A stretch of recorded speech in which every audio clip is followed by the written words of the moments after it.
Well, well, well. We are here.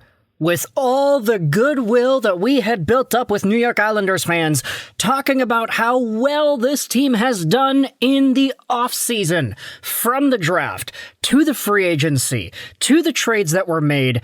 My gosh, have the Islanders been a blast to talk about. And y'all have been eating it up. We've been seeing Islanders fans in the comments section talking about these same moves, expressing their excitement, and now we are going to tear that all down. I apologize in advance, because today we are heading over to not one of the top centers, not one of the top forwards, not a Barzal or a Horvat, like the Islanders have. Instead, we are talking about their main guy in net, Ilya Sorokin. 29-year-old 6'3", 190-pound goaltender signed on till the end of 2032, making $8.25 million a year. That's cheaper than Thatcher Demko. Sorokin was drafted by the Islanders 11 years ago in the third round of the 2014 NHL Entry Draft, 78th overall. And to be fair, it took the guy a long time to inevitably step foot into the National Hockey League.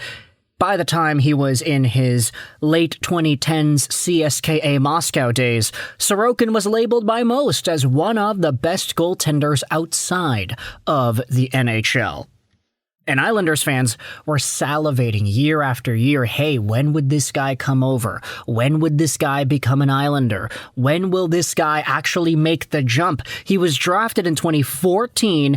He didn't play his first New York Islanders game till 2020.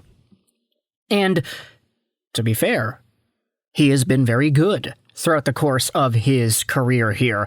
.925 save percentage in 52 games, .924 save percentage in 62 games, .929 save percentage in the playoffs as well in the 2023 postseason run.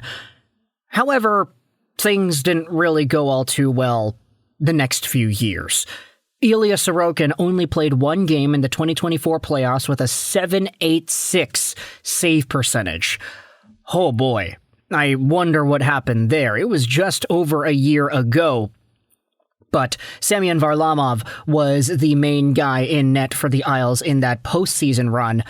Sorokin also followed that up with a .907 save percentage this most recently completed year in 61 games played and a .271 goals against. So these numbers aren't necessarily as good as they have been, but Sorokin is still regarded as one of the top goaltenders in the NHL. He's a Russian dude. Something about Russians and goaltending just seems to work.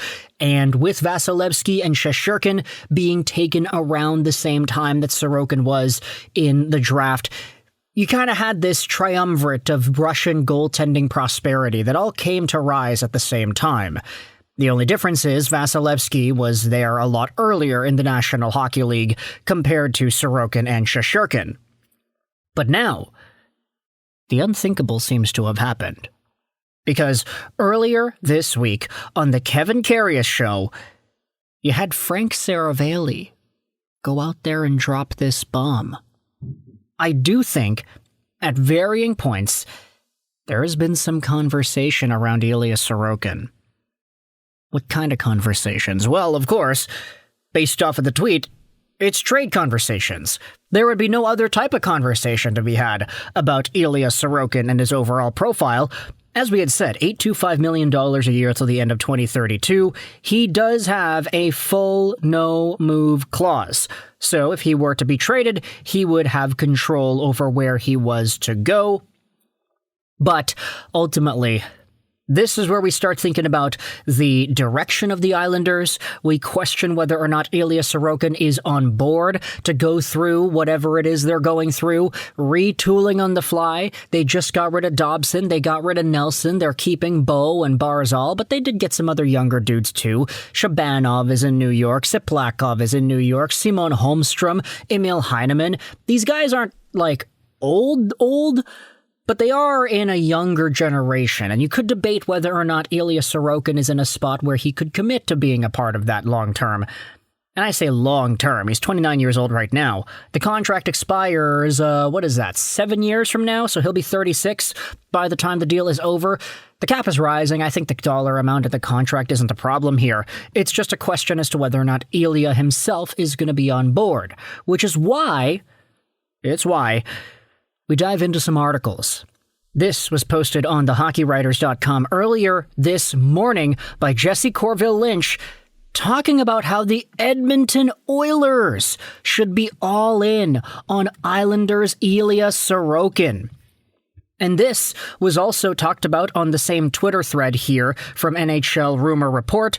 This better be Edmonton, Chris says. Goaltending is their number one need. Address it with Sorokin, and everything falls into place. You have a mock Edmonton trade conversation. Hey, Matthew Darsh, any thoughts of trading Sorokin for McDavid? Nah? Okay, nah. Then F off. Oiler, Sorokin, the Oilers, Edmonton. Everybody is talking about Edmonton. And now we have an article to dive into it as well. The Edmonton Oilers were expected to be aggressive this offseason, yada, yada, yada. Just over a week into free agency, the Oilers have not made a move for a goalie who can compete with Stu Skinner or Calvin Pickard, and it doesn't seem like they're going to overspend on someone who isn't a clear upgrade on either one. John Gibson was a potential target, but the Ducks decided to trade him to Detroit, and after seeing what the price tag was for him, it was a blessing in disguise that the Oilers didn't try to bring him in. Really? The Red Wings sent over Ville Husso in that. No, Ville Husso. Peter Mrazek in that trade. Yeah, no, I'm getting my goaltenders and the trades confused. Yeah, no, the Red Wings did send Ville Husso and Peter Mrazek over to Anaheim in separate deals. Now that I think about it, how interesting is that, eh? But heading back over onto the article here, New York Islanders' Ilya Sorokin is widely considered one of the best goaltenders in the National Hockey League. At 29 years old, he has proven he is a consistent goaltender who can help his team win on a nightly basis, regardless of what's going on in front of him. The hockey writer's Mike Fink wrote about what a trade between the Oilers and Islanders could look like if they tried to target him, but no matter what the price tag is, the Oilers should be willing to pay for it. Last season, Sorokin had all this stuff, and he was really good. Dominant statistics combined with an ability to start over 55 games a year. These are all things that the Oilers should be all over too. They haven't been able to find an upgrade on Skinner that makes sense for them to pull the trigger on, but if Sorokin is truly available, he is a clear upgrade on almost anyone in the NHL, and there shouldn't be any hesitation from the Oilers to fork over future assets to acquire him.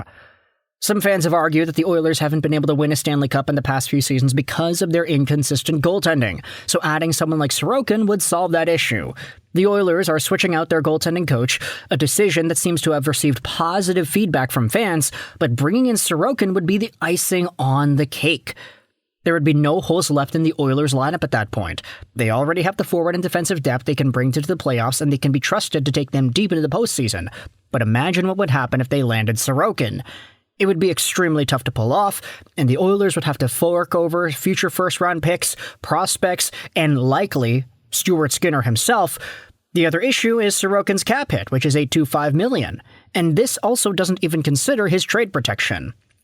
If they can come up with a way to convince Sorokin to waive and free up the money needed, they should be trying to get it done. Now, this is all just a conversation on a hot talking point, but I wanted to make a YouTube video about it as well, and ask the masses here on social media, if you're an Islanders fan, if you're an Oilers fan, what are your thoughts on Ilya Sorokin potentially trading in the blue and orange for another blue and orange? Yeah, kind of works with the colorway, right? You might not even have too difficult of a time making jersey swaps, but let me know your thoughts in the comment section below. Ilya Sorokin, trade, yay or nay? Is Edmonton a destination? Frank Seravalli'S talking about how this guy could be on the move. Let me know in the comments all your opinions. I hope you enjoyed this video. And bye.